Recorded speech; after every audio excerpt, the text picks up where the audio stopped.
In this lesson, we'll create a detailed drawing from an animation. After completing this lesson, you'll be able to create a detailed drawing from an animation and create a drawing view. In Fusion 360, we're going to work with the design Utility Knife for Drawing. We're going to begin creating a new detailed drawing using this design in a few different lessons. So to get started, we have a few different ways in which we can create a new drawing. Inside of the browser at the very top level of our design, if we right-click, we have the option to Create Drawing. We also can navigate to a different workspace by selecting Drawing and from Design or from Animation. And lastly, from the File dropdown, there's a New Drawing option that allows us to also select from Design or from Animation. In this example, we're going to start from Animation. This design has an exploded view in Storyboard 1. And we're going to do this by creating the drawing from this storyboard.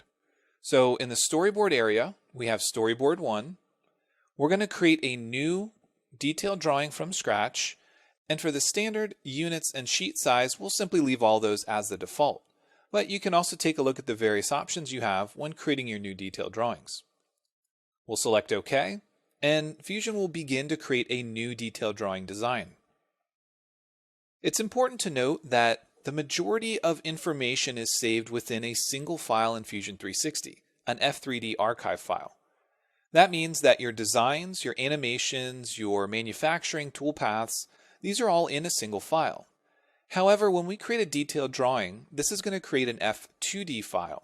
So if you export this file locally, it will be on its own. However, it does maintain a link back to the original. From here, we simply need to place a view somewhere inside of this drawing sheet. We have a few different options, but notice at the top the reference and representation are grayed out because we've already selected them. In this case, as I mentioned in a previous lesson, when you create an exploded view animation, the final position of the model is not going to be the same as the position when creating a detailed drawing view.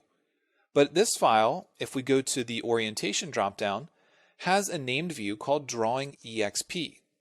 This gives us a much better orientation of the exploded view.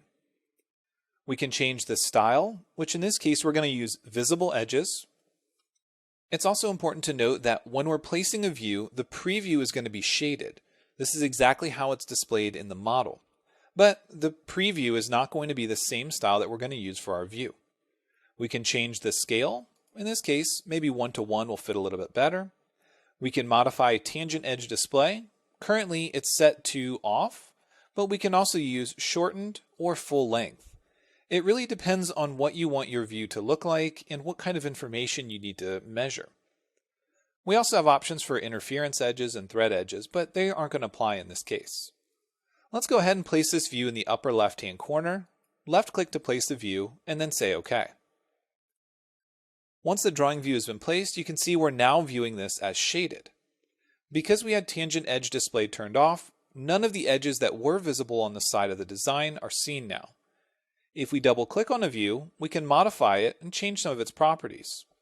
When we turn tangent edge display back on, we can now see some of those underlying divisions in the surfaces. If we use a shortened version, in some cases what we'll see is a tangent display at the start and end of an edge, but it'll also fade away as it goes to the middle. And in this case, again, we can turn it off. It really simply depends on what you want your design to look like. Once we've placed this view, let's go ahead and make sure we do save the drawing. And by default, it'll be in the same location as the design, as well as the same name, with the exception of drawing after it. I'm going to go ahead and remove the second drawing, and this is called Utility Knife for Drawing at the design level. And I'm going to call this Utility Knife for Drawing Creation. This is not a typical name, but for right now we're just trying to understand the functionality in Fusion, so just make sure that you can identify it. It could also have the same name as the design inside of the data panel because it is a different file, and again we can have the same name for multiple designs. It's just something we tend to try to avoid. Once your design is saved, go ahead and move on to the next lesson.